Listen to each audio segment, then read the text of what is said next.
There are many different races. Each race has their own uniqueness about them based on their particular belief systems. And my understanding is that everything is a belief system. As far as the Andromedan culture, children go to school, or the Andromedans, they go through a birth process just like we do, those that are physical. They go to school for anywhere from 120 to 150 years. They're taught all of the major sciences and arts. There would be equivalent to PhDs or doctorates or masters, whatever you want to call it, in all of the arts. It is at that point, once they're done with all of that education, that they choose what it is that they wish to do or to evolve. And they can change their mind anytime they want. The whole purpose is the evolution of the soul and life. They're given whatever it is that they need to do that. I'm not aware of crime or whatever, or anything along those lines. Their whole focus is on education and not distraction. If it's something that is not educational, from what I've observed, it's just simply something they're not interested in. They just have it within them to constantly evolve on an educational as well as a spiritual level. And whatever they need is there for them to use. I'm not aware of them having to pay anything for it. No. It's just, to my knowledge, it doesn't exist. Now, is art and music important to them too? Yes, all of it is. But those things are very different than what we perceive. Art is creation to them. Things that are created out of thought, out of the isness, what they call isness. The Pleiadians call creation, what we call God. Things that are created just by thought, by nature, they consider art. They use extensively holographic technology. Music, their music is of the universe, of what the music that certain planets make as they rotate around their sun, what different solar systems make as they revolve around their sun, and what whole systems, the sounds and energy that they create, to them that's their music. And then they put things together, different constellations, different star systems. They'll put those together and overlap them to create music. It's different than what we just pull out of thin air here. How have they expressed what their daily life is like? Is there a solar day for them, or is there night or day, or what is their daily life like, or periods of life? There is really, to my knowledge, no set schedule. I'll give you the example of what I observed on one of their motherships.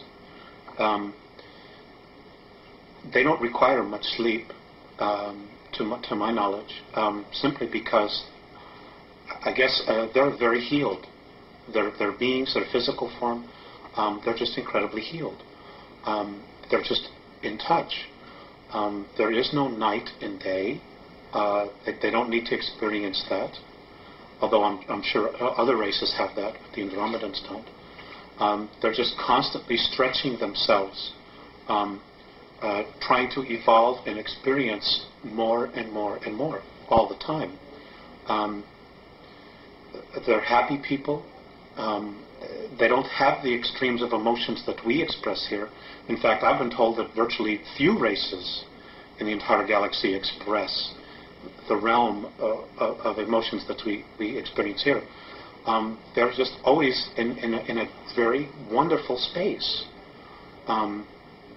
They're not a civilization that really judges. They do accept things the way they are, with the exception of when those things threaten their particular lifestyle or what they're about, their essence, and others, what other races might experience or perceive as a threat. Now, Alex, you said they're evolving spiritually. What do they want to evolve towards? What spiritual goals do they have? I guess to be just the best that they are, to be completely at one with all that there is at all times. There are 11 creational densities, and my understanding is that within each of the densities, you change your physical form.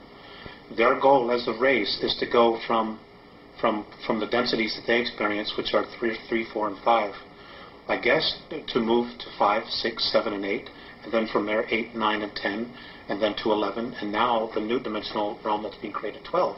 It's just to continue to evolve.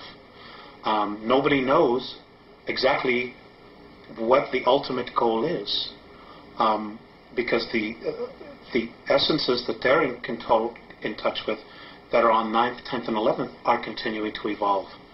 And now there's a 12th density that's being added to our universe, and they're being drawn up to experience this new density. So nobody really knows what the ultimate spiritual goal is. They themselves are still searching for what God is. They know it exists, but what it is, nobody really knows, which is why they call it the isness. It's just a force that's there. And how we perceive it is based on how we perceive ourselves and our own belief structures, belief systems. And that's how we use the energy to create. Now, you mentioned that they're in contact with essences from the 9th, 10th, and 11th. Yes. Can you describe what they describe these beings to be like to them, and what they would be like to human beings? It's just pure consciousness. What their daily lives are like, I don't know. I don't have any idea. Have they described them at all in any sort of detail to you? Just light. Just light. Just light. Oh, just light. Just light. That's all I know. Okay, now, what abilities do the Andromedans possess that exceed those of Earth humans? You've mentioned telepathy. Well, that's an interesting question, and I don't know that I necessarily like the way you put it. The abilities that they have are latent in everybody. They just haven't lived in a society that has been screwed with like we have been here. They're all telepathic, they're all clairvoyant, they're all healers because they're taught all of the sciences. They're whole. I guess that's the only way that I can put it to you, is that they're completely whole. Every soul knows who they are, they know who they've been, they know what their reincarnational past has been. They as a soul have a personal agenda, which every time they incarnate they're consciously aware of. So they know where they're going. They see improvement in themselves life after life after life. We, if we hadn't been so screwed with here, would have the same abilities. We could very much be where they are. But we've been manipulated incredibly for the last 5,700 years on an intense level every day. Our real manipulation really started about 14,000 years ago, when the Orion group started manipulating our DNA structure. So it isn't that they're better, because they're not. We're just different. We're a little bit behind than they are because of our manipulations here. But the real bottom line here is we're all spirit. We contain a soul. That soul is a part of all that is. And that soul has been really trying to be recognized in each of us. And it hasn't been because of the material and the belief systems that we have evolving around us being earth people, about being physical, and about the real truths of our essence, of our existence, of who we are, having been blinded from us, from our spiritual teachings, from the religions, and us being convinced that we're something that we're not, that we're physical, that we're animal form, and we're not. We're spirit. Our spirit animates these physical forms, period. Alex, what is the Andromedan Council? It is a... Excuse me. Oh, sure. It is a political body that's represented by now 133 different races and cultures and planetary systems. There are over 1,200 systems and planetary races, evolving races that could be part of the Andromeda Council, but not all of them are. It would be comparable to Earth here, to the United Nations, except it's not a United Nations in the sense that it has a political agenda